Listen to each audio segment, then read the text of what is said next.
Do you think that there's a group like Slytherin, Ravenclaw, whatever, that like the other houses refuse to date? What do you mean? Like everyone hates Hufflepuffs. Like they're like, no, Hufflepuff, you're dating a Hufflepuff. They're loyal. Like that is so lame. Like, do you think there's one like that? I think that it seems like they tend to not want to date each other Yeah. at all. Yeah. Yeah, they stay in house. Do we have it's any? like the Vanderpump Rules cast. Do we have any? Do we have any out of house relationships? That's a good question. Harry and Cho Chang. That's true. Oh, that is Harry true. And Cho. Yeah. Hermione and Cedric. Cedric and Cho. Cedric and Cho. I'm sorry, Hermione and Victor. Victor Grum. are different schools, Ooh. let alone different Yeah. houses. Okay. Okay, so there are some. Well, what about you? You're a Ravenclaw. Correct. Would you not date any of the houses? Well, I mean, depends. What are you? A Gryffindor. Okay, I guess then I would. Yeah, but is there one you wouldn't date? No. Oh. No, there's not. What about you? Because Oh, no, go ahead. I'm married to a Hufflepuff, your Oof, sister, so that's that's gotta true. hurt. And I am a Hufflepuff, so I guess I Oh, stay within God. house. Yeah, that's a within house. Wow. I feel like people don't fraternize with Slytherins. I would not date a Slytherin. I don't like bad boys. All right, I guess that's it.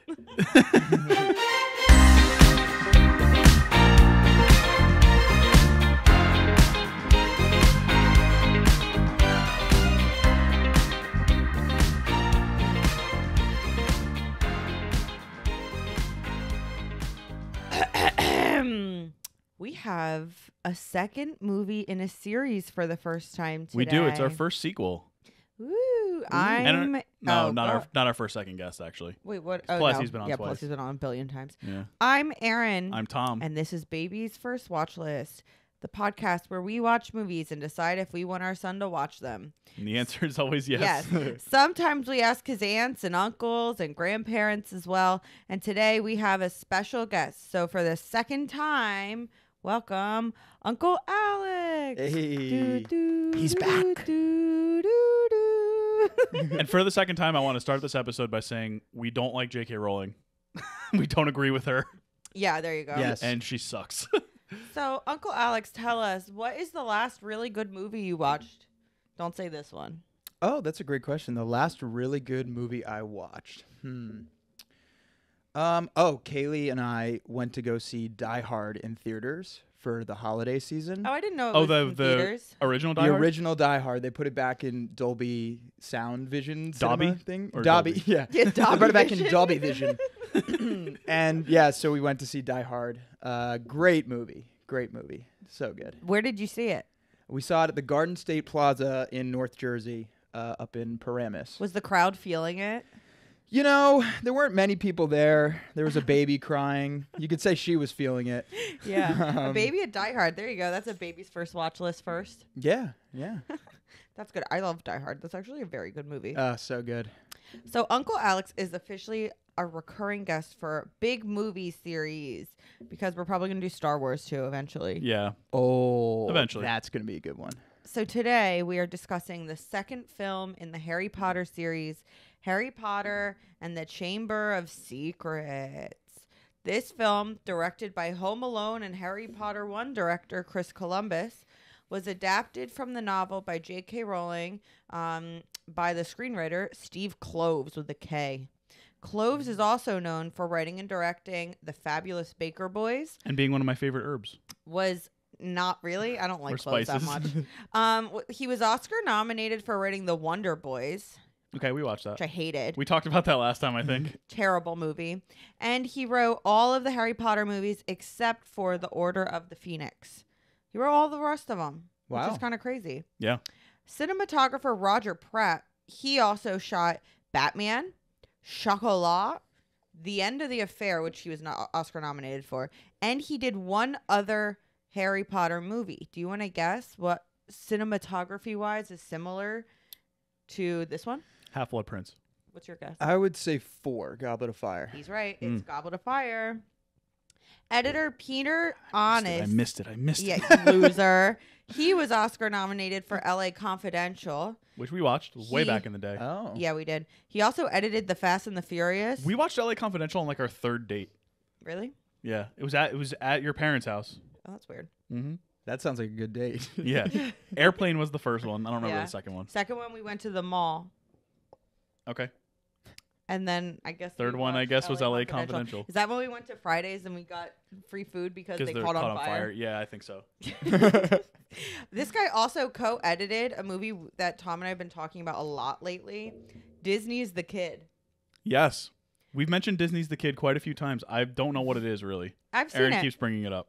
Bruce Willis. It's like a kind of like a sappy movie where he meets his younger self. And the younger self is played by Spencer Breslin. They got Breslin? Abigail's brother? Yeah, Abigail's brother, who was also in the Santa Claus movies 2 and Ah, with Scott Calvin. 3. That's right. Shout out Scott Calvin's season right now. Yeah. Wow. So yeah, that's Disney's The Kid. Because remember we said, why isn't there a Disney's The Kid ride? Right. Yeah. Right. Right. The music is obviously by John Williams, but he actually like was busy, so Yeah. they had somebody else like do some of that stuff too. It wasn't all him. It was like rearranged. There was like some stuff that was in there from Star Wars that he like they like repurposed for this. He didn't compose the entire thing. Exactly. So starring Daniel Radcliffe, Emma Watson, and Rupert Grint, Harry Potter and the Chamber of Secrets has an all-star British cast, including Kenneth Branagh, who had the most, although he's Irish, who had the most fun of any actor in the Harry Potter series, playing Gilderoy Lockhart, Yes. and Jason best. Isaacs, who ate everyone else up in the acting department. Filming took place in 2001. Wait, was this the first one that Jason Isaacs was in? It was. Yes. King. Filming took place in 2001 with much attention given to the goal to make this movie darker in tone and look to the first film. This included making the costumes muted for all the characters except for Lockhart. I don't necessarily like how that panned out later on in the series. The way the colors Yeah, and the because then you're saturation like was. trying to, Yeah. like, you're like, I can't see anything. But in this one, I thought it worked because it was such a murder such a mystery. contrast from the first movie. Yeah. They also hired Roger Pratt as the director of photography, who RP. they said could bring an edgier feel. The special effects for this movie took 9 months, oftentimes mixing visual and practical effects, like with the Whomping Willow. Love that. The effects a lot of the effects aged well. I'm gonna talk A about lot the of- CGI Yeah, later. we actually mentioned that when Yeah. we were watching. I thought the basilisk looked great. Yeah. The best. Yeah. Yeah. The first teaser trailer was released during previews for the movie Scooby-Doo. I saw Oh. something on IMDb trivia that was like, many Harry Potter fans went to see the movie Scooby-Doo just because it was playing a trailer beforehand. Like, Yeah. I'm sure people did, but like, why did that deserve an IMDb trivia fact? That's awesome. There's enough Scooby heads out there. There's Yeah. dozens of us. Yeah. A video game and Legos were also released as part of the marketing campaign. Oh, I played so much of that video game. Really? So, I actually was telling Tom Yes. in preparation for this podcast, not only did I watch the movie, I watched a lot of YouTube Let's Plays of the video game Oh, that's because I funny. played it so much You know growing what? up. Now that I look at it, I remember this cover. I might have had this one. What do you do in the game? I know I had the Sorcerer's Stone one. Oh, this is what Hagrid's from. Yes. Oh, the Yep. Hagrid meme? Yes. Yep. You play as Harry and you go around the castle. And for an early 2000s, I played it on the GameCube. I had it on PC. There was a good amount of freedom. It was almost open world. Yeah. Very fun. I spent a lot of time in that virtual world, which is why this is one of my favorite movies and books. Yeah. You also cast a spell called Flipendo. Flipendo. Which isn't in the movies or the Yes. books, but the real ones now. The Yes. real What ones does now. Flipendo do? Flipendo heads. It's called the Flipendo knockback jinx, and it's sort of like it's Here sort of we just go. like the general attack in the Oh, in the okay. game. Yeah. Okay. It knocks them back. Oh, If you will, yes. Yeah. not exactly. Yeah. Well, Tom, that's where I would. That's a very rudimentary way of looking at that. We but- part company on that point. The movie was a success. It became the highest grossing film in the U.S. of 2002, behind what? Lord of the Rings. Which one?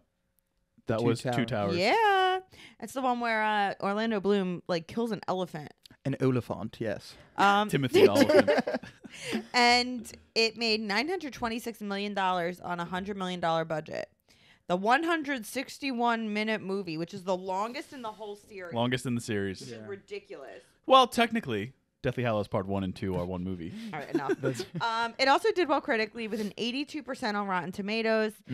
Cinema Score audiences gave the movie an A+, which is the only Harry Potter movie to get that grade. Awesome. I would not have guessed that. Yeah. And the movie was nominated for 3 BAFTAs, production design, sound, and special visual effects. There's also this like Razzies knockoff, and they nominated Dobby for worst non-human character. Really? Okay. Yeah. Well, that's a surprise. So that's all I got. Tom, you found a New Jersey connection. You have to sing the song though. Get connected for free. Free. New Jersey connection. Good job. That's it. All right. So our New Jersey connection, which I found this week, is that the title used by the crew to disguise the shoot when they were filming it so that people wouldn't like flock to it, and it was printed on like the little clapper boards. Incident on 57th Street. Bruce Springsteen. The title of a 1973 Bruce Springsteen song. Wow. That's really That is cool. a great That's connection. A good New There Jersey you go. connection. New Jersey. It doesn't get more New Jersey than that. Seriously. It really doesn't. Oh, that's so cool. Yes. I love that title of the song. So that's Yes. very, very cool. And I guess they may have been filming on 57th Street or something like that. Something like that. Yeah. So cool. Wow, that's a great fact. Yeah. So Tom, give us our Shout out IMDb. Yeah. Give us our very brief summary. Shout out Wikipedia. Okay. No, I'll do taglines first. The taglines Okay. for this movie aren't very good. We've got Hogwarts is back in session. Okay. Okay. We've got the Chamber of Secrets has been opened. Enemies of the air, beware. I like that. That's a good one. I don't hate that. That's a good one. And then finally, third, I don't know why this was a tagline. Dobby has come to warn you, sir.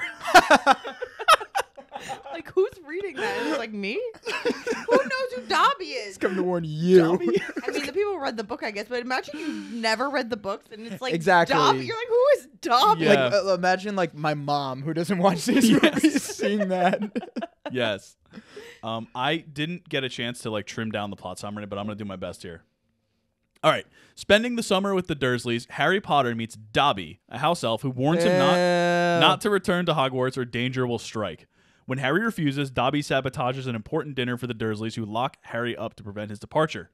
Harry's friend Ron Weasley and his brothers Fred and George rescue him in their father's flying car, the Ford Anglia. In Diagon Alley, Harry, the Weasleys, and Hermione Granger notice a book signing by Gilderoy Lockhart, played by Kenneth Branagh, who is Hogwarts' new Defense Against the Dark Arts teacher, after the demise of Quirrell's Quirrell the year before. There, Harry sees Draco Malfoy's father, Lucius, played by Jason Isaacs, slip a book into Ginny Weasley's cauldron. I did not catch that. Oh, that's one of my favorite things. You rewatch it a second time, and you could see that. Even though I've seen this movie a bunch of times. Yeah, I yeah. still was like... After being blocked from entering platform 9 3/4 at King's Cross Railway Station, Harry and Ron take the car to Hogwarts, because why wouldn't they? There, they crash into the Whomping Willow, breaking Ron's wand, and receive detention. In detention, Harry hears a strange voice and later finds caretaker Argus Filch's cat, Mrs. Norris, petrified behind a message written in blood. The Chamber of Secrets has been opened. Enemies of the air, beware.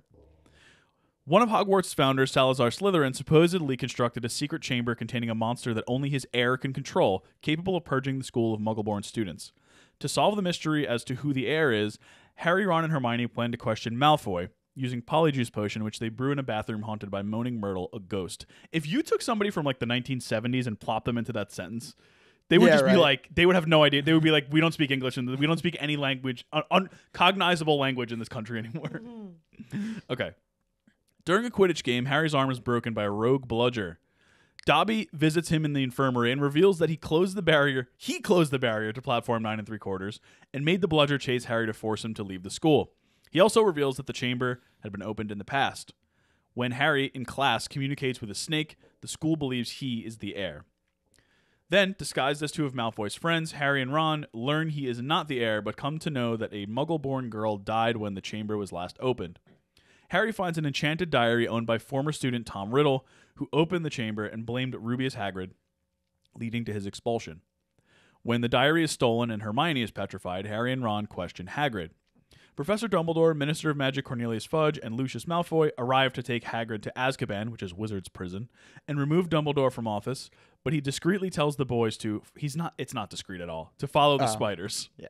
In the Forbidden Forest, Harry and Ron meet Hagrid's giant pet spider, Aragog, who reveals Hagrid's innocence and provides a small clue of the chamber's monster. And then he tries to kill him. him. A book page in Hermione's hand, as she was petrified, identifies the monster as a basilisk, a giant serpent that kills people who make direct eye contact with it. The petrified victims, they figure out, only saw it indirectly. The school staff learns Ginny Weasley, Ron's sister, has been taken into the chamber and nominate Lockhart to save her, of course, because that's responsible. Harry and Ron find Lockhart preparing to flee, exposing him as a fraud. Deducing that Myrtle was the Muggleborn that the basilisk killed, they find the chamber's entrance in the bathroom she haunts. Once inside, Lockhart tries to stop Harry and Ron by using a memory charm. However, because he seized Ron's broken wand, the spell backfires, erasing Lockhart's memory and causing a cave-in that separates Harry from Ron and Lockhart.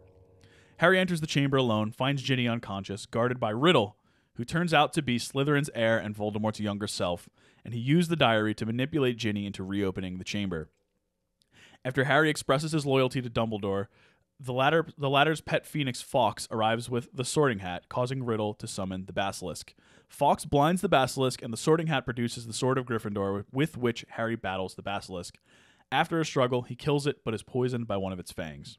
Despite his injury, Harry stabs the diary with the basilisk fang, destroying Riddle and reviving Ginny. Fawkes' tears heal Harry, who returns to Hogwarts with his friends and a baffled Lockhart, earning Dumbledore's praise and Hagrid's release. Harry accuses Lucius, Dobby's master, of planting the diary in Ginny's cauldron and tricks him into freeing Dobby by handing him a sock. The basilisk's victims are healed, Hermione reunites with Harry and Ron, Dumbledore cancels all exams, and Hagrid is released from Azkaban. Harry Potter and the Chamber of Secrets. Love it. Plot heavy. Yeah, it is plot heavy, actually. Yep. I liked this book. This was one of my favorite books. Yes. My first read through, this might have been my favorite book Yeah, it was of so the series. good. I think I ended up liking 7 more, Yeah. but my first round through, when I stopped at 5, 2 was my favorite. Wow. It might be my favorite movie. I look back on this fondly. I love the movie. The movie, we'll talk about whether it's good or not, but I love the movie. Yeah. I like it. I'm just like not a Harry Potter rewatcher. Some people like rewatch it every time it's on. If it's on TV, I could throw it on anytime. I don't do Not that. the later ones, but definitely Too dark in color. Like, definitely the first 4 I could put on at any time. I like, Yeah, feel like I I agree with can't that. see it. Just I feel any like of I'm them in always, general. Like, I can't. The first one I can see fine, but some of them I'm like I can't. Like, there's too much. It's too dark. There's too much blue. You know like, what's I'm funny? In Roger Ebert's review, spoilers, he gave this a 4 out of 4. Yeah, which is Oh, kinda let's crazy. go. Right. He talks about how much there is to see on screen and how much he loves everything that they pack into the screen. So it's funny that Really? you're saying like the total opposite. Literally, can't. Usually me Yeah. and Raj get along. I just think it's funny. I didn't know the fact that you said they were going to make this one a little bit darker. This feels so much more like the first movie. It does. Than it does 3 through 8. I guess. Also, there was like something that happened like when they show the title card and the Chamber of Secrets comes up, there's like a bass that hits that makes it seem like darker and spookier, which I didn't notice, but I saw somebody made that point. Spooky. Well, then after that, like, you got Quaron that did the third one. Yes. So, like, that was a little bit darker. And you're going into Azkaban. Was that supposed to be like Alcatraz? Maybe, yeah. Yeah, I guess Who so. who did Goblet of Fire? Because David Yates did 5 through 8, right? It was a one-off Goblet of Fire. Let me It see. was. I don't know his name, but I don't think they brought him back for any of the others. see. It was Dum, bum, ba, dum. Mike Newell. I know Mike Newell. Oh, What- Newell he did it. did 4 Weddings and a Funeral. He did Donnie Brasco. It's mad British. Yeah, he's a big director. To Yeah. the level of Quaron, especially when the movie came out. There you go. He did Mona Lisa Smile. He did a Great Expectations adaptation. He did Prince of Persia: The Sands of Time. Great Gyllenhaal one. Great Gyllenhaal flick. That's actually really interesting because, like, a bunch of the people that were in this one, like the editor or whatever, like, did some of those movies too. Oh yeah, So that's kind of interesting. maybe they were like, "Hey, my guy Mike, Yeah, he's maybe. interested." I don't want to step for when we do the 4th movie podcast, but yeah, 4 feels like a director who didn't do any of the other ones to me. Well, Mike Newell, he did in the Great Expectations adaptation. He did. It starred Robbie Coltrane, Helena Bonham Carter, and Ray Fiennes. So Oh, there you you go. go. pulled some people from Goblet of Fire. It was Wow. 2012, I think. I don't know if I said that, but Oh, I love so he Ford. definitely moved some people That's so cool. down that way. I like the fourth one. The fourth one's probably my favorite. Yeah, I love the fourth one. I'll have to rewatch it. Oh, I don't want to step on. I've seen that one so many times. The fourth one. I Yeah. think 3 and 5 are probably the ones I've seen the least. Hmm. 3 is like people love 3. It's Quaron. I think people consider 3 to be the most Movie. film, Yeah. like as a film, not necessarily a big budget Hollywood blockbuster that it Yeah. is. Which makes sense. 'Cause Yeah. of the director. Okay, so let's see here. Lockhart's a king. Yes. Oh correct. my gosh, yes, he's so good in this movie. So let's put him in the whole pantheon of Defense Against the Dark Arts teachers. Hmm. Who are your top 3 DADA teachers as a viewer / reader? Not as like if you were a student, but like who do you like to know about and see on screen and read about and stuff like that? I'm gonna go with Amicus Caro from. No, you It's actually a real. It's a good. It's I a- know it's a who's it's gonna who. be hard to pick 3. It's a who's who. Go ahead and read them. Okay, so in the first one, it's Queerness Quirrell, as I alluded to earlier. Troll in the Dungeon. Thought you ought to know. Gilderoy Lockhart in number 2. Number 3 is Remus Lupin. Number 4 is Mad Eye Moody, but it's actually Barty Crouch Crouch Jr. Junior. Barty Crouch Jr. Dolores Umbridge is number 5. Then Severus Snape, and then Amicus Caro, who is just a random Death Eater. Okay, so what's your? I mean, I can list. Go, you go mine. first. Lockhart, Umbridge, and Lupin. So these are the 3 that you. I think are the most interesting characters. I mean, Okay. Snape is, but I don't think of him as Right. Yeah, a I don't Defense know. Against the Arts. He's daddy, but he's not a dada. There you go. Yeah. Umbridge number 2 on yours. That's Easily, interesting. Easily, she's so good. She's such a good villain, and I love Imelda Staunton. She's such Imelda Staunton's great. She's such a good actress. You should see Vera Drake if you haven't. My 3 are Lockhart, Lupin, and Moody. I like Moody too because I love me some Brendan Gleeson. And he's half David Tennant. I know. That's true. That is true. I have the same 3 as you. Different order. Lupin's my number 1 because I like that he's kind of the first Defense Against the Dark Arts teacher that's a mentor to Harry at And Hogwarts. is also competent. Yeah, he's competent. Actually, Quirrell's exactly. not necessarily incompetent, but there's other stuff going on there. Yeah, yeah. Obviously, Mad Eye Moody is a meme. I quote his scenes all the time. I think that whole What quote? Give us one quote. Oh gosh. Okay.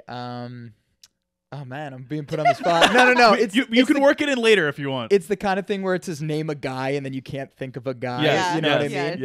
Yes. I quote. Billy Eichner used to do that all the Yeah, time. name a woman. Okay, so you know when he's doing the Defense Against the Dark Arts lesson and he's showing one of the spells and he has the spider and he goes, "What should I have to do next? Jump out the window?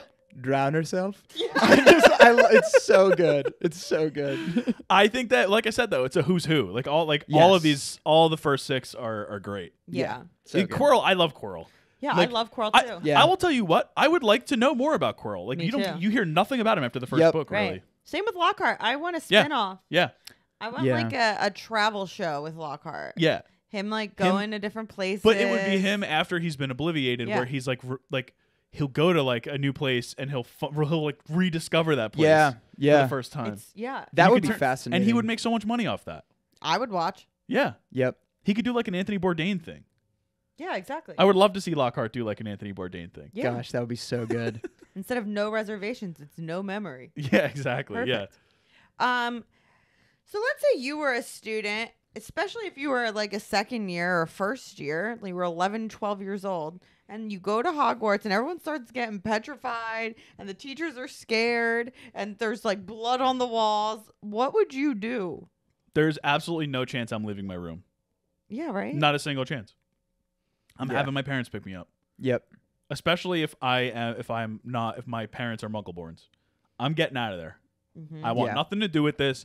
I don't want anything to do with a snake. The thing is, like, I know that there are mice in walls and everything, and like, I don't like it, but I'm okay with it. If I knew there was a giant snake in the pipes, and all these people are popping up, and they're just, I don't have anything necessarily that I would be able to protect myself with when it comes to death. Yeah. I'm out. Like, you can have the magic, you can have all that stuff. I'm going back to my other life. Like, it's all good. I'm good. I'm going home. I agree. This is my take whenever I watch horror movies is if something's going on like this, leave. Get as far away as possible. Kaylee and I were watching Jennifer's Body a couple months Love ago. that Yes, movie. great movie. Great movie.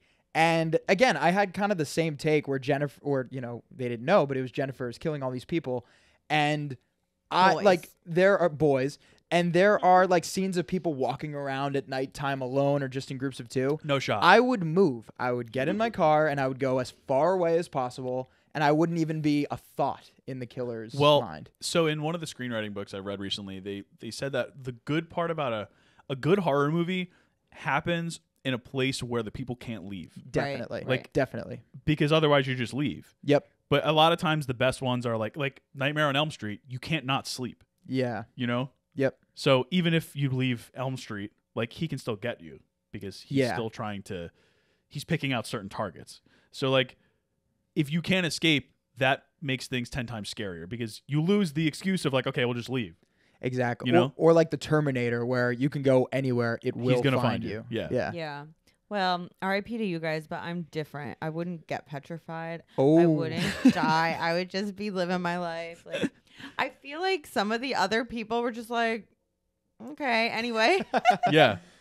Like, wow, that's going on. But I have a divination class later. Yeah. I need to Oliver study Wood's like, for when it. is Like, practice? can we stop canceling the Quidditch matches? No, I would also They didn't leave. stop. They didn't cancel the They Quidditch canceled matches. one. They canceled the one. that's Wood right. would not let it happen beyond that. Though. Yeah, Yeah. he'd be like, wouldn't. absolutely Yeah. not. Neither would Vegas. Neither would the bookies. So Yeah. So, all right, let's rank some friends of Harry Potter. okay. You have Mm. Dobby, you have Scabbers, and you have Peeves, who didn't make it into the movies. So Dobby is the house elf that Harry meets here, who is like tragic. And then Scabbers is Ron's rat that's actually a grown man. Tune into our Prisoner of Azkaban episode eventually. And he will eventually play Mr. Turner He will in the movie Mr. Turner. the Mike Lee film, Mr. Turner. which I'm sure you've all seen. Yes, Can we yes. factor that into the decision? Yes, actually, yes. And then because he kind of plays it like Scabbers, like kinda your does. pedigree. For And he's sure. also in Sweeney Todd with Alan Rickman. He is. And Peeves is this like poltergeist who is just like he says like inappropriate things and it's like weird and like plays pranks on the kids and stuff. Yeah. Yeah. He likes to make sure they get caught, like when they're like sneaking around. Yeah. Yeah. Yeah, he's a narc. Yeah. So I want you to rank them from like best of the worst to worst of the worst. Okay. I'm gonna have to go with Peeves as the best. Whoa. Peeves is the best. Peeves, though he is a narc, he's just trying to make sure that everyone's safe. Dobby is actively trying to murder Harry. Like, not trying to murder, but he's putting him in spots where he's going to get murdered, Right. first of all. Right. Yeah. Scabbers also eventually tries to murder Harry Potter. Peeves is the only one in this, of these three, that has not tried to kill anyone or has not put anyone in a scenario where they are at a great risk of getting killed. Okay, that's the wrong answer, but that's okay. Okay. Mine is number Support your one. murderers then, I guess. Okay, number one is Scabbers because you can just like Oh my. put cheese out and then like put something on top of him, and then he's like, oh, I'm just here, I'm a rat. He can just transform into... Yeah, exactly. No, not if you've got this like Tupperware on top of him. Yes, he can. No, he can can't. transform, No, yeah. he can't. He's stuck. And then he's just freaking Timothy Spall. Okay, with then why don't Tupperware you on put his a head. garbage bag on him and then he turns into Timothy Spall? He suffocates. Just in a garbage bag. Problem solved. That's how you do it. Number two is Dobby because he's so annoying, but Dobby's trash, bro. like he means well. And then three is Peeves. Peeves is catching cases. I don't care Yeah. what you're saying. He's doing some stuff on the low that like people don't know about. I think Peeves is like doing stuff that's not good. Nothing I proven, agree. though, correct? Nothing that we see on screen? All right, we're not talking to lawyers here. Nothing that we Yeah. see in the books? No, I just get a feeling he's bad vibes. Okay, they're all bad vibes. Yeah, they're all bad vibes. Dobby's probably the worst vibes, but he's still my middle because I can't have like put cheese out and he'll like go. Actually, maybe he would. Okay, Alex, what are your thoughts? See, this is so funny. I would put Dobby as one, clearly. Listen, yeah, Dobby's Ugh. doing all these things that could put Harry in mortal danger to not go to Hogwarts, but he But- means well. He means well. He's very cute if you get past the voice and the looks and a lot about him. There's a way you can find him to be cute. If you get past all the stuff that's not cute, he's cute. Peter Pettigrew is either a rat, which is gross, or Timothy Spalding. That's his name. No, Timothy Spall. Timothy Have some Spall. Right. Timothy Spall. Have some respect. I would probably do. Dobby, Timothy Spall, and then Peeves is last. Peeves is last to me. I've thought about this a lot. If I were at Hogwarts, I would find him very annoying, and I would be worried that he would like show up in my room and like prank me while I'm sleeping. I literally have thought about this. Like, Totally. I agree with you. I wouldn't get a good night's rest because I'd be like, oh my oh, god, you mean like Peeves is in here. Oh, you mean like what Harry did to Dobby when he showed up in his room at the beginning? What Dobby did to Harry. Dobby did to Harry. I was gonna say, Harry But he showed up in wasn't Dobby's asleep. He wasn't asleep yet. What about when he was in the hospital? I think he woke up And then Dobby showed up. At least Dobby has the courtesy to wake you first. You guys are just accusing Peeves of things that have never happened. Meanwhile, making excuses for Dobby for the things that he has done, his actions. Yeah, but Dobby's intentions are better than Peeves. But I don't care.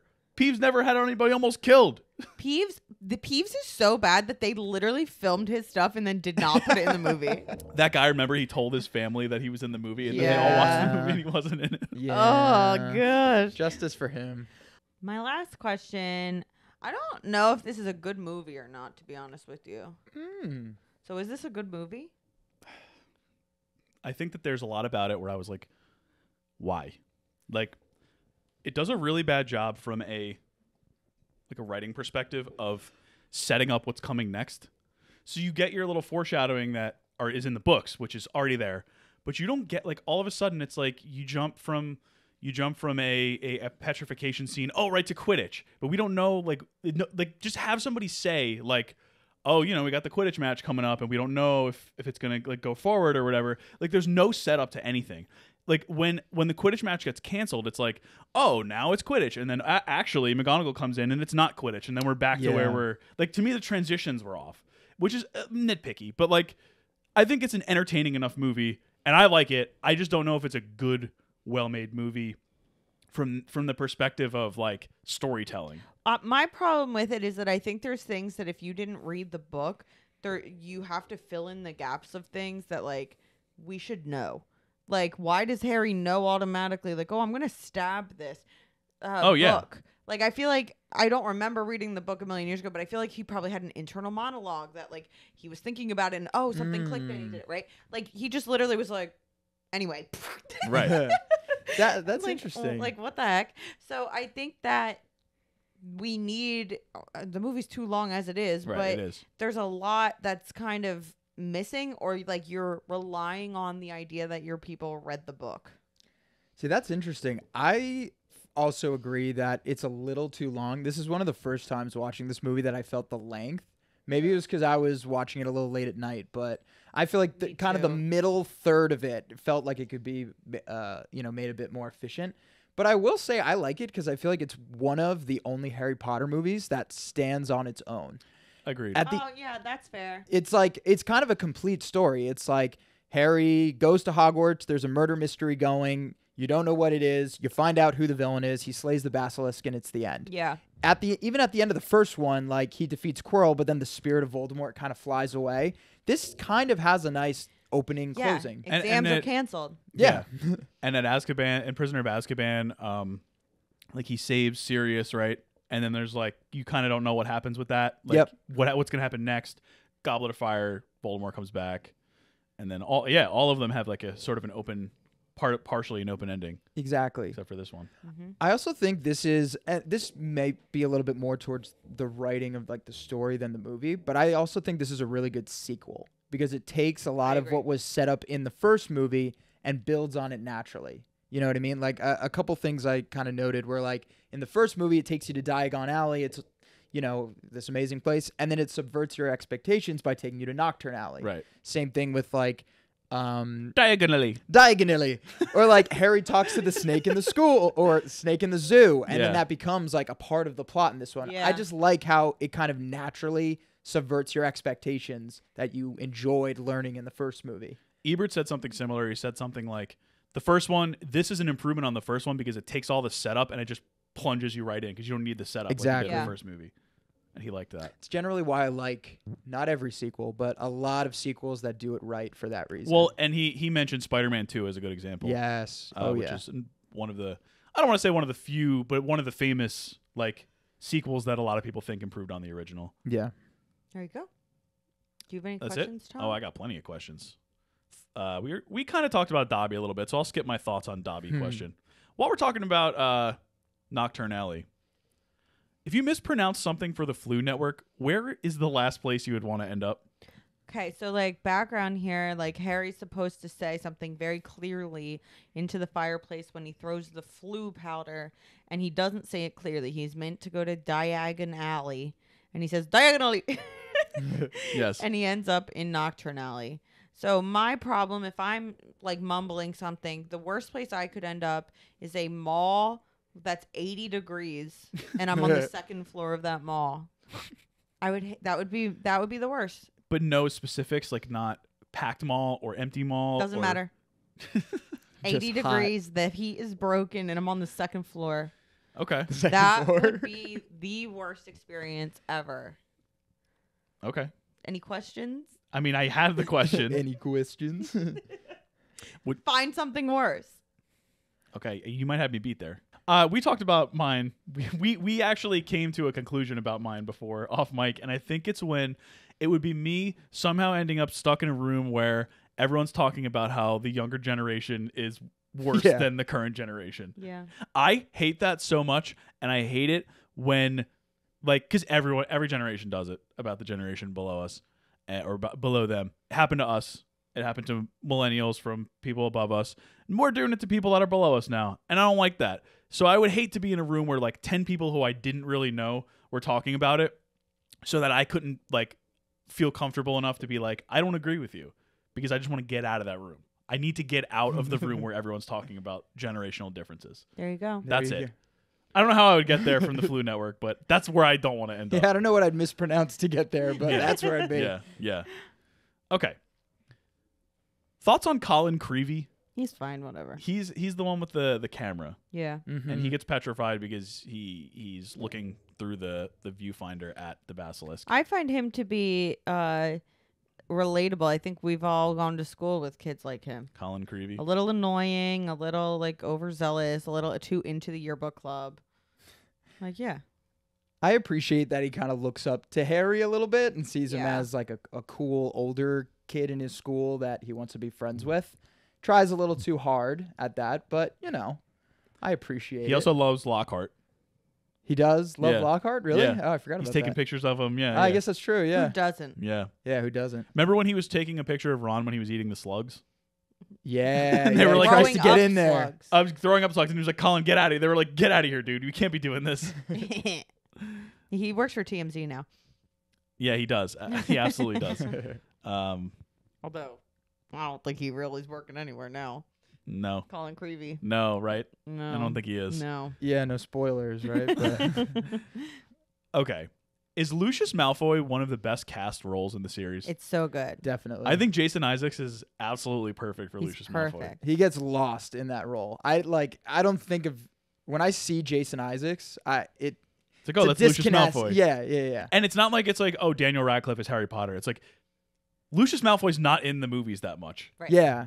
but you still are like, that's Lucius Malfoy Right. when you see him in Yeah. other stuff. And it's kind of the same thing with Gary Oldman in the later ones. Like I Okay. see Gary Oldman as well, you know, I watch like the third movie, I see him as Sirius Black, but I don't go, that's Gary Oldman. I think that's the character. I can't even think of the actor right now. When you That's- see him in the movie in or in the other movie, stuff? he does such a when I watch Harry Potter, I think he does such a good job playing his character, both of them, that I don't even think of the actor. I Right. literally just see the character on screen. I think that's the mark of a really good, good job. performance. Well, Richard Harris, same thing.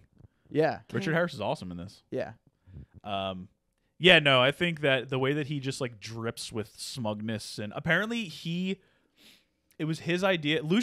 Jason Isaacs is the MVP of the production of this movie. He is behind like some of the best creative choices in this movie. Like for Lucius, he said he watched the first movie like over and over again just to see Draco, and he took what Draco did and was like, what would this guy's dad What would this kid's dad be like? Yeah. And he read whatever books were out. Was it just the 2 or 3 of them that were out at the time? Something like that. However many were out at the time. And he he did a ton of research to try to figure out like what would this awful guy be like. And not only that, but he was like, I want to have long hair because he doesn't have long hair in real life. And so they put that long, like platinum blonde wig on, whatever you want to call it, wig on him and straightened it. And it looks like a longer version of Draco's hair, which is kind of a cool idea.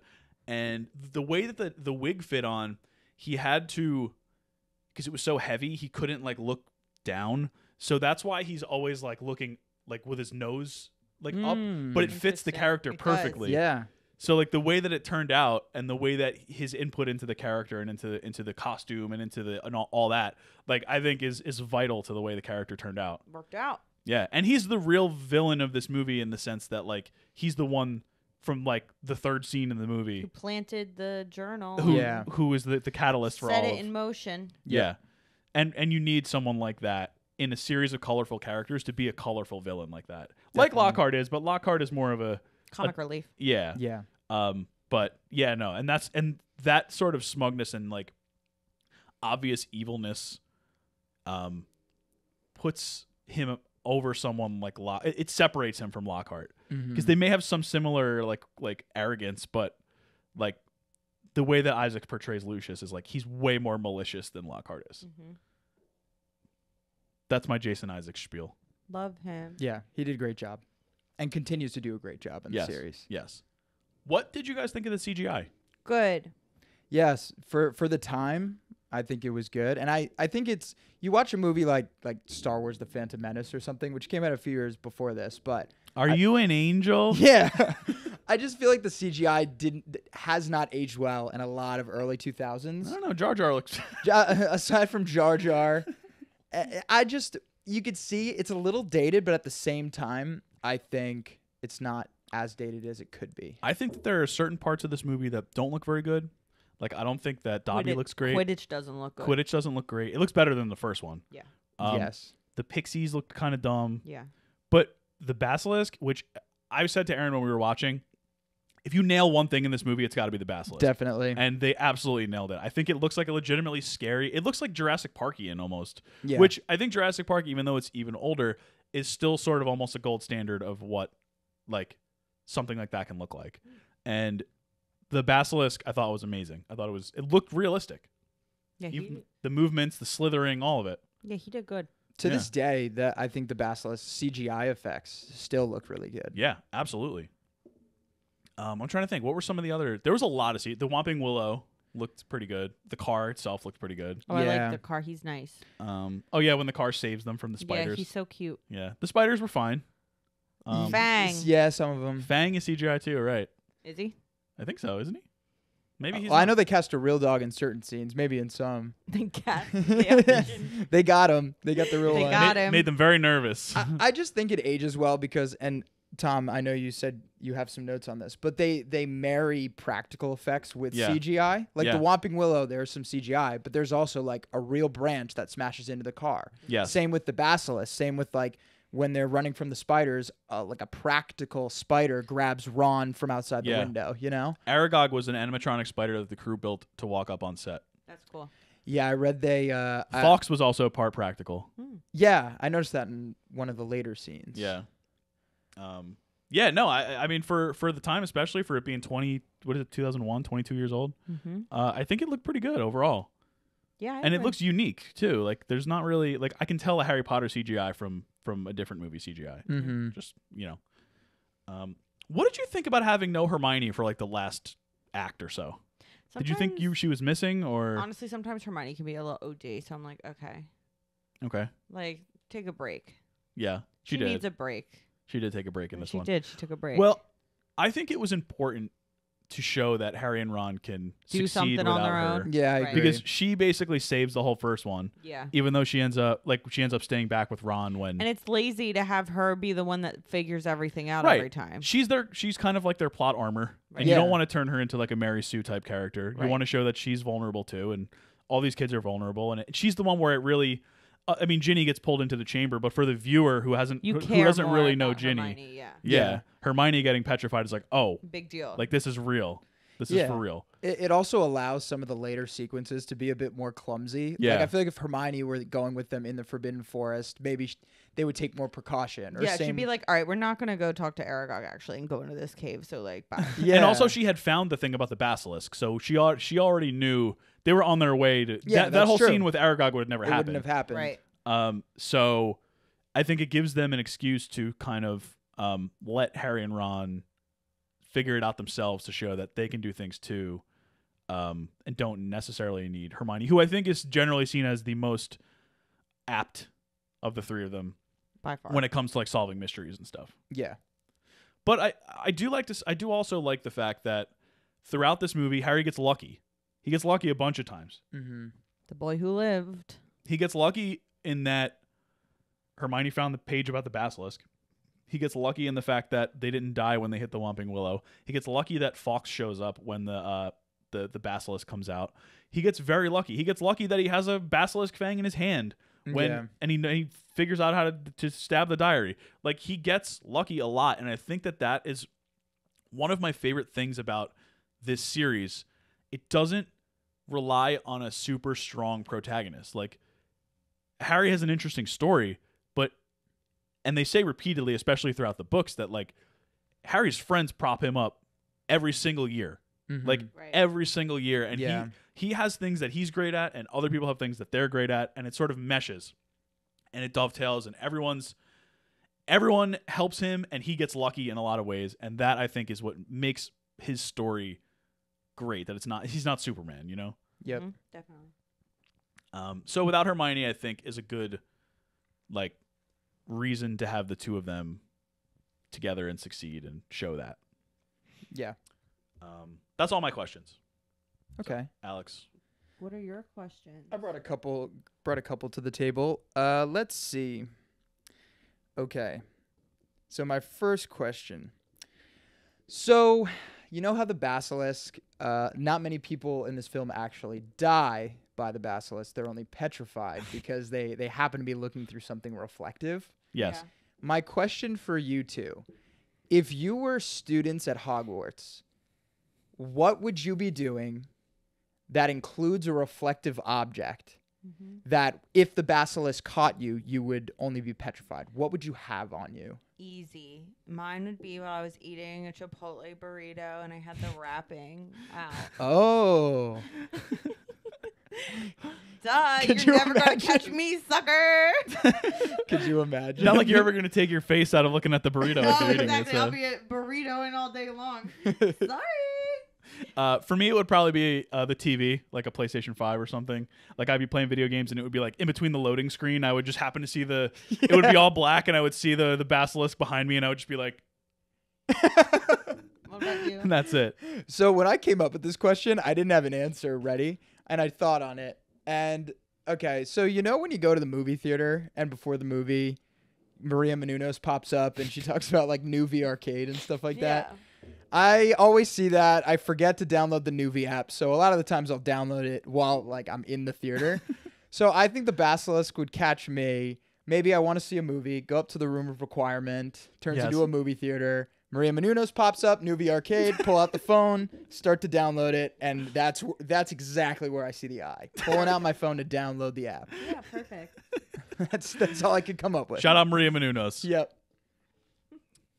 That's it? Oh. So that's that. I did want to ask you on that note before I go to the next question. How do we feel the basilisk was at its job in terms of... Well, technically its job is survival because it's an animal. But I guess that's true. I mean, in yeah. terms of its job, we're talking about like killing people. killing people. We're talking about killing people. Well, Yeah. I mean, he's bad at it. He's not good at it. Very low success But rate. also, I feel like he doesn't really care that much. Well, he cares about listening to the orders of his master. I think he just wishes that he could just hang out. Where did all the bones in that corridor come from? Like the human bones. Maybe he Yeah. got hungry. Well, he got hungry. And That's so for we sure. went and he found people like around. Okay. Maybe there's like people that like they don't really care about. Maybe they forgot to take attendance that day. I don't know. Yeah, a lot of people. I mean, a lot of people have passed through Hogwarts. Who knows? Yeah. Something cool that I read about the chamber the actual Chamber of Secrets, it's different from the way it's described in the book, but the way it's described in the, you know how like the basilisk comes out of that like submerged area? Yeah. Yeah. Apparently the real chamber is below that. And there's like a whole big in the book. There's like this whole big room under there that is like more snake, like the snake stuff is like very close to the ceiling, and the head of Salazar Slytherin that we see in the movie is very close to the ceiling. So apparently in the book underneath there's this whole big area, which is where Harry fights the basilisk in the book. But it's submerged. The movie they wanted to make it like the Eras tour. Yes, probably. Yeah. They open the bottom and then like, she's here! The basilisk pops up like, it's been a long time coming, but Yeah, probably. That's probably it. right? Yeah. No. Listen, John Williams was really busy. He could not do it the way he wanted to. Yeah. Basilisk is bad at his job. Bad at his job. Yeah, I just feel bad for Tom Riddle. You know, he's like, Yeah, you gotta Feel feel bad for the Dark Lord. You gotta feel just, bad. you know, he's like, hey, Basilisk, like, did you get the cat at least? He's like, you know, there's a little water on the ground, so I only petrified her. What about the kid with the camera? Yeah. Oh, you know, he was actually looking through the camera. You know, it's just like, at least you tried. What about Justin Finch Fletchley? Oh, he was looking through the ghost. Yeah, it's like, you know, actually, funny thing, Nearly was like, happened to be just coming Yeah. through. Sir Nicholas de Mimsy Porpington was floating through the hall, and Not Yeah. even Longbottom? No, I missed him. I feel like that would have been easy. hey, he's like, I know he's not Muggleborn, but Yeah, but yeah, you know. for a giant like 60-foot snake, he didn't do the best job. I would Yeah, have but to he's say. old. He's definitely past retirement age. I would imagine, but That's true. he didn't do well 50 years ago either. He got one girl, Yeah. He only got Myrtle. and it was an accident, or it wasn't an accident, but the way that I understood it, She was in the bathroom. she was in the mad bathroom, about and something. Riddle like just came upon her, not expecting her to be in there. Right. That was my understanding of it. Luck. And then, or maybe he did it on purpose, but either way, like it's one time. Yeah. It's one time, No. and I guess glasses don't do anything. He's not doing a good job review then Yeah, of his employee. he's not. That's a him fault. That's his It is own a him fault. problem. If you get like Yeah. 100, if you get like 100 things, if you have 100 chances and you get one of them right, I mean, at some point it's the person who's hiring you's fault. Right. Yeah, that it's puts the you- manager. It's Yeah. Tom Yeah. Riddle, the manager. Yeah, I think we can. Gail agree on Lewis could never. that. Gail Lewis. Gail Lewis. No, who's that? Such an internet thing. She like worked at Walmart. Oh. For like 13 years or And something. then she signed off and it was this viral video. Oh, wow. yeah, And her employees, no, they would be better. absolutely. Yeah. Tom Riddle's no Gail Lewis. I think that's the conclusion of this film. Definitely. Okay, my second question for you two is, so you've played Kiss, Marry, Kill. Yes. Correct. Okay, a variation of this game. It's called Dinner Party, Babysit, Deny. So of these three characters, who would you like to go to a dinner party with or go out and hang out, you know, double date with? Who would you trust to babysit your child? And who would you just be like, no, I'm not free. You know, I can't make it tonight. So the three characters are Dobby, Professor Lockhart, and Lucius Malfoy.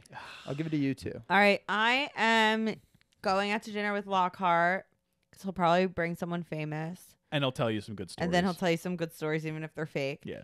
I'll let Lucius Malfoy babysit him Really? because he'll be fine. Whatever. Yeah. Dobby? You know what? Dobby? No, denied. You wouldn't go out with Dobby? No. And like no, a plus one? I don't Dobby. like Dobby. You can't take Dobby out. Dobby's You're bringing annoying. Dobby in public? Just, yeah. What if it's like, yeah, no, you can't take Dobby Dobby anywhere. can't go out. And I wouldn't necessarily trust him with a child. And no, No. way. No. Dobby's a deny. We got issues with Dobby and the beach. We're not going there either. We're just not doing any of it.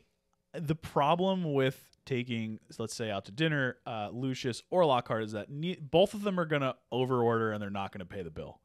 Yeah. That's what's going to happen. Mm-hmm. Lucius Malfoy's got all the money in the world. Freaking Lockhart has all of his proceeds from Magical Me and all of his other books.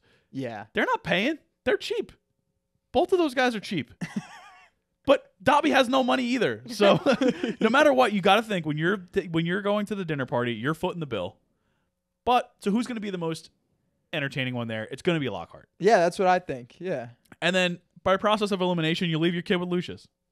Lucius did raise his own child. He did. You He's the know. only one of the three who raised their own He's child. probably competent for a night to watch your. Especially your if he's child. bringing Narcissa over, like they're fine. Yeah, That's true. They're a nuclear family. They're good. They have a rapport with one another. Yeah. We don't know who Lockhart will be bringing over to help babysit the kid with.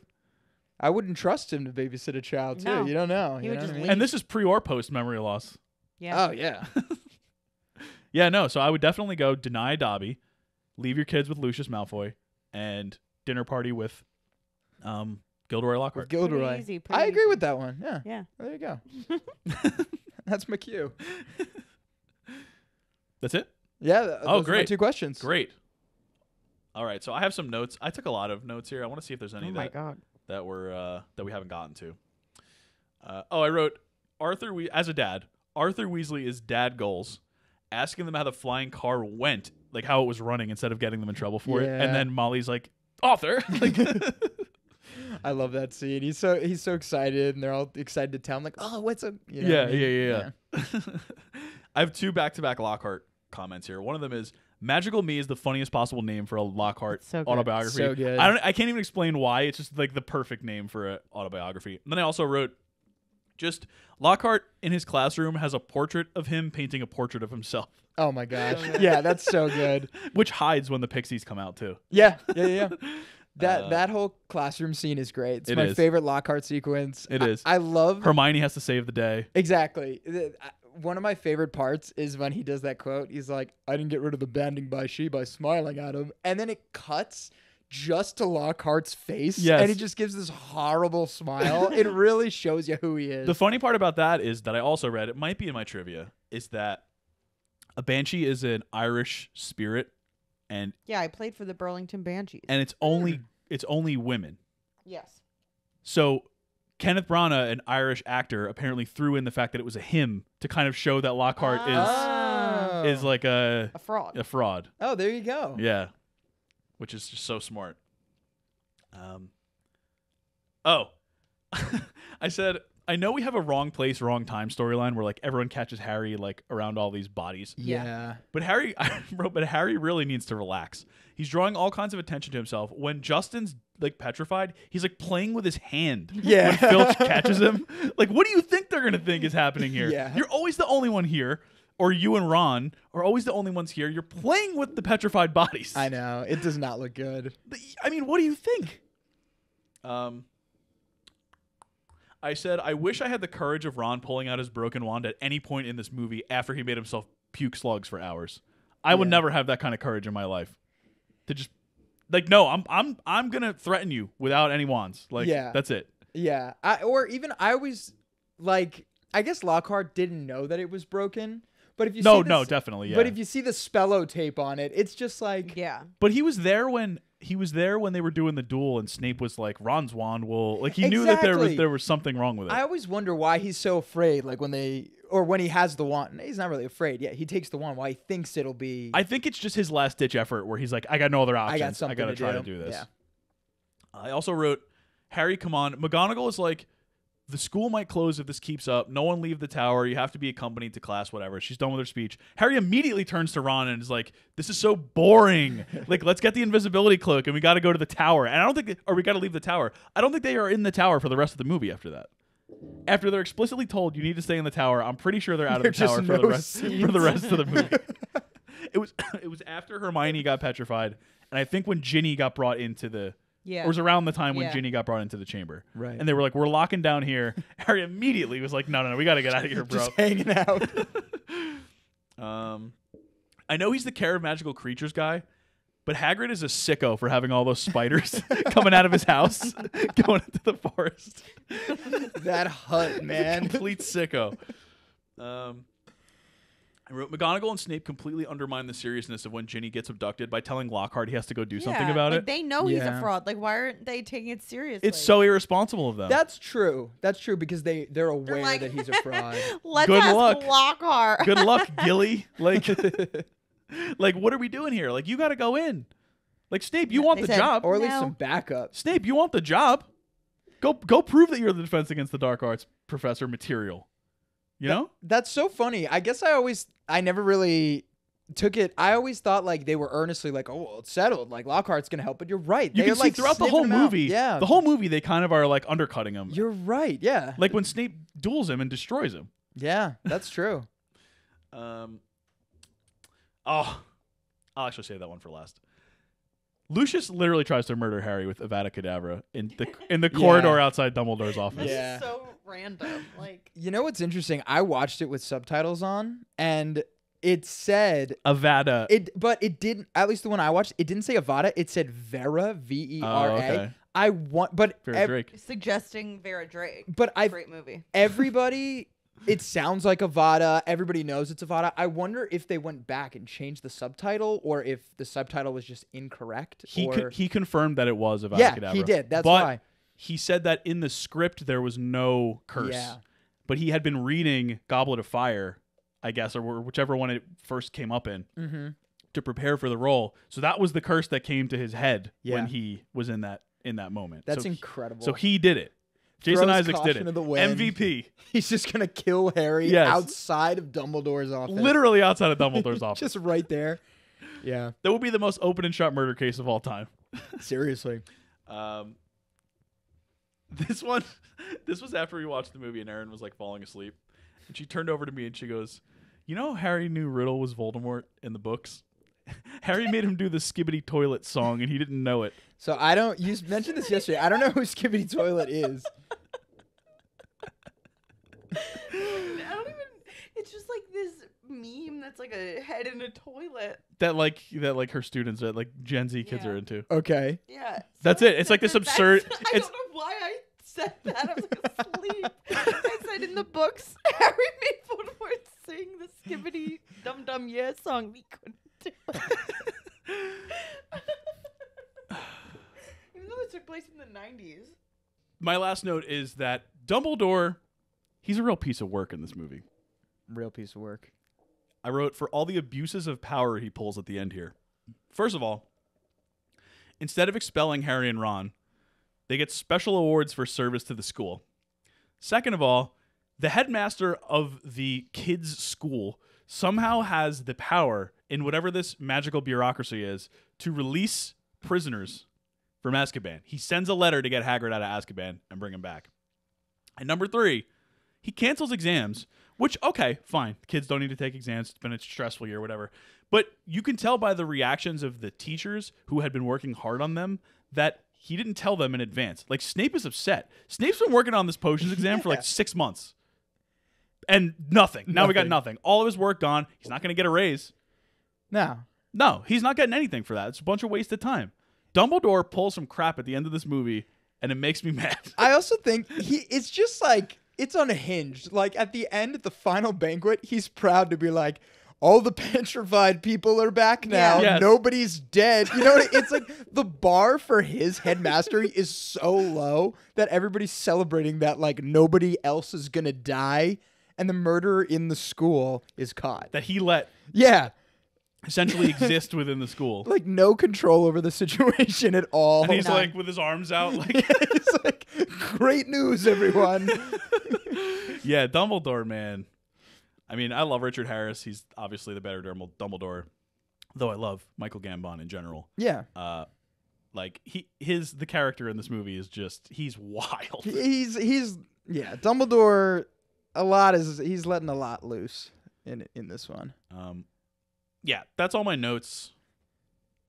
Most of my things here were notes rather than questions because there were some of those things here I was like, come on, man. Yeah. Roger Ebert review, as I mentioned, he gave it 4 stars out of 4. He wrote, "The first movie was the setup and this one is the payoff. It leaves all of the explanations of wizardry behind and plunges quickly into an adventure that's darker and scarier than anything in the first Harry Potter movie. It's also richer. The second in a planned series of 7 Potter films is brimming with invention and new ideas, and its Hogwarts school seems to expand and deepen before our very eyes into a world large enough to conceal unguessable secrets." Talks about the supporting characters, which reminded him of the golden age of movie making with a vivid supporting cast. Mm-hmm. He said, "This is one of the rare recent movies you could happily watch with the sound turned off just for the joy of Stuart Craig's sets, the costumes by Judianna Makovsky and Lindy Hemming, and the visual effects. The Quidditch match seems even more three-dimensional, the characters swooping across the vast field, as Harry finds himself seriously threatened by the odious Malfoy.